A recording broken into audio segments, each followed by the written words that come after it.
ఎంసెట్ స్ట్రెస్సా? టెస్టానిక్.ai ని ట్రై చేయండి. Free mock test, custom test, AI insights మరియు పర్ఫార్మెన్స్ ట్రాకింగ్ కూడా. Register now. తెలుగుదేశం పార్టీ ఆవిర్భవించక ముందు రాజకీయం అంతా కూడా ఫ్యాక్షనిస్టుల చేతిలోను, క్యాపిటలిస్టుల చేతిలోను, ఇండస్ట్రిస్టుల చేతిలోను, భూస్వాముల చేతిలో ఉండేది. తెలుగుదేశం పార్టీ ఆవిర్భవించిన తర్వాతే సామాన్యుడికి రాజకీయం అంటే ఏంటో తెలియజెప్పడమే కాకుండా ఆ రోజు ఎన్టీ రామారావు గారి దగ్గర నుంచి చంద్రబాబు నాయుడు గారి వరకు కూడా సామాజిక న్యాయం కోసం ఈ ఆంధ్రప్రదేశ్ రాష్ట్రంలో పనిచేసినటువంటి పరిస్థితి. నేడు ఎన్డీఏ ప్రభుత్వం కూడా ఆ సామాజిక న్యాయానికి కట్టుబడే ఈరోజు మరి ఏదైతే ప్రత్యేకించి మరి యొక్క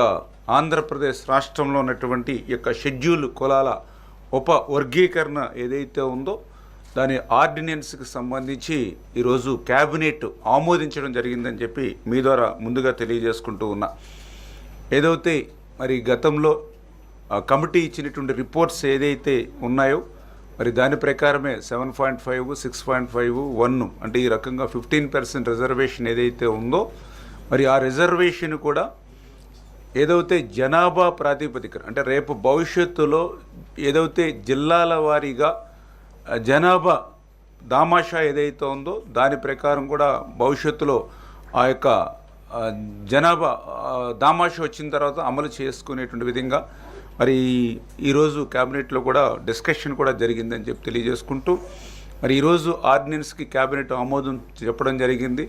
మరి 2-3 రోజుల్లోనే ఆర్డినెన్స్ రావడం, ఆర్డినెన్స్ వచ్చిన వెంటనే మళ్ళీ డిఎస్సి కూడా నోటిఫికేషన్ కూడా ఇచ్చి 45 రోజుల సమయం ఇచ్చి సాధ్యమైనంత వరకు రేపు విద్యా సంవత్సరానికి ముందే ఆ డిఎస్సి ద్వారా కూడా ఈ వర్గీకరణ ఫలాలు అందించాలనేటువంటి ఆలోచనతో కూడా ఈ ప్రభుత్వం ఉందనే విషయాన్ని కూడా ఈ సందర్భంగా తెలియజేసుకుంటూ ఉన్నాం. అదేవిధంగా ఏదైతే మరి ఎన్నికల్లో ఆ రోజు తెలుగుదేశం, జనసేన, బీజేపీ ఏదైతే ఎన్డీఏ కూటమి ఆ రోజు వేట నిషేధ సమయంలో మత్స్యకారులకి 10,000 రూపాయలు ఇచ్చేటువంటి సాయాన్ని 20,000 రూపాయలకి పెంచి ఇస్తామని ఏదైతే చెప్పడం జరిగిందో మరి ఆ యొక్క 20,000 రూపాయలు కూడా మరి ఈ యొక్క ఏప్రిల్ నెలలోనే 26వ తేదీకి అలా ఆ రోజు మరి గౌరవ ముఖ్యమంత్రి చంద్రబాబు నాయుడు గారు కూడా మరి ఒక మత్స్యకార గ్రామాన్ని సందర్శించి ఆ మత్స్యకార గ్రామంలోనే ఈ యొక్క 20,000 రూపాయలకు పెంచినటువంటి సాయాన్ని వేట నిషేధ కాలంలో ఎవరైతే ఉంటారో వాళ్ళకు అందించేటువంటి ప్రక్రియ కూడా ఆ 20,000 సాయం ఈ యొక్క ఏప్రిల్ 26వ తేదీన అందజేయాలనేటువంటిది కూడా ఒక నిర్ణయంగా మరి భావించడం జరిగిందని చెప్పి కూడా మీ ద్వారా కూడా తెలియజేసుకుంటూ మరి అదేవిధంగా ఏదైతే మరి యొక్క ఐటీ డిపార్ట్మెంట్కి సంబంధించి ఏదైతే యొక్క ఐటీ డిపార్ట్మెంట్ని స్ట్రెంగ్తన్ చేయాలి, 20 లక్షల ఉద్యోగాల కల్పన ఏదైతే మనం ఎన్నికల్లో చెప్పామో దాన్ని నెరవేర్చేటువంటి విధంగా ఐటీ డిపార్ట్మెంట్స్ని స్ట్రెంగ్తన్ చేసేటువంటి విధంగా పర్టికులర్గా ఏదైతే టీసీఎస్, ఎందుకంటే ఈవేళ ప్రపంచంలోనే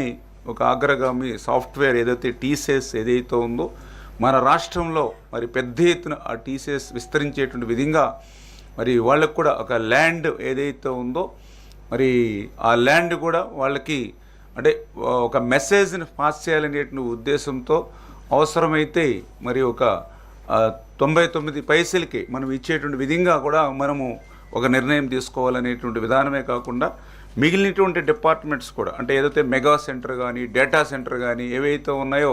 వాటిని కూడా రీజనబుల్గా మనము వాళ్ళకి ఈ ల్యాండ్ను కానీ అదేవిధంగా దాంతోపాటు ఇతర సౌకర్యాలన్నీ కూడా కల్పించి తద్వారా పెద్ద ఎత్తున సాఫ్ట్వేర్స్ అంటే ఆ రోజు చంద్రబాబు నాయుడు గారు ఏ రకంగా అయితే హైదరాబాదులో అంటే ఆ రోజు మీ అందరికీ తెలుసు సాఫ్ట్వేర్ అంటే ఒక చెన్నై, సాఫ్ట్వేర్ అంటే ఒక పూణే, సాఫ్ట్వేర్ అంటే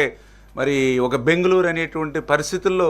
ఆ రోజు సాఫ్ట్వేర్ అంటే చెన్నై, పూణే, బెంగళూరు కాదు, సాఫ్ట్వేర్ అంటే ఒక హైదరాబాద్ అని, సైబరాబాద్ అని ఏ రకంగా అయితే ఆ రోజు చంద్రబాబు నాయుడు గారు సృష్టించారో అదేవిధంగా మళ్ళీ ఈరోజు ఈ ఆంధ్రప్రదేశ్ రాష్ట్రంలో కూడా మళ్ళీ అటువంటి సాఫ్ట్వేర్ రంగాన్ని మళ్ళీ అభివృద్ధి చేయాలనేటువంటి ఆలోచనతో కూడా ఈరోజు నారా లోకేష్ బాబు గారు కూడా ఐటీ డిపార్ట్మెంట్ స్ట్రెంగ్త్ కోసం ఏదైతే ఆ TSS, mega centre, data centre ఇవన్నిటికీ కూడా అనేకమైనటువంటి ల్యాండ్ కానీ ఇతరత్ర కానీ అన్నీ కూడా మరి వితిన్ డేస్లో క్లియర్ చేసి ఆ యొక్క సంస్థలు పెద్ద ఎత్తున ఇక్కడ నెలకొల్పేటువంటి విధంగా కూడా మరి ఈవేళ మరి నిర్ణయాలు తీసుకోవడం జరిగిందనే విషయాన్ని కూడా ఈ సందర్భంగా మరి తెలియజేసుకుంటూ అదేవిధంగా అంటే సంస్థల వారీగా ఉంది, ఒక్కొక్క సంస్థల వారీగా డీటెయిల్స్ అన్నీ కూడా మన టెక్నికల్ డిపార్ట్మెంట్ వాళ్ళు ఇస్తారు. ఏదైతే అదేవిధంగా మీ అందరికీ తెలుసు రాజధాని, అందులో కూడా ఈరోజు పర్టికులర్గా ఏదైతే ఇప్పుడు టెండర్లు పిలిచి మన వర్క్స్ ఏదైతే మొదలు పెడుతూ ఉన్నామో రాజధానిలో ఒక అసెంబ్లీ కానీ, ఒక హైకోర్టు కానీ, ఒక సెక్రటేరియట్ కానీ ఏవైతే ఉన్నాయో ఇవన్నీ కూడా అంటే ఏ సిటీలోనూ కూడా మనం చూడనటువంటి విధంగా ఆ ఇంప్రూవ్మెంట్స్ తోటి సౌకర్యాలతోటి మనం వాటిని తీర్చిదిద్దేటువంటి విధంగా మరి అవి కూడా ఏంటంటే ఎక్కడ కూడా ఒక స్ట్రైట్ రోడ్స్ అంటే ఎక్కడైనా వంకర్లు టింకర్లు లేకుండా ఒక స్ట్రైట్ రోడ్స్ కానీ, అదేవిధంగా వాస్తు పాటించడంలో కానీ, అదేవిధంగా డ్రైన్స్, వాటరు, పవర్ లైన్స్ కూడా అన్నీ అండర్ గ్రౌండ్లోనే కేబుల్స్ ద్వారా సాధ్యమైనంత వరకు కూడా తీసుకెళ్లేటువంటి విధంగా ఈ రకంగా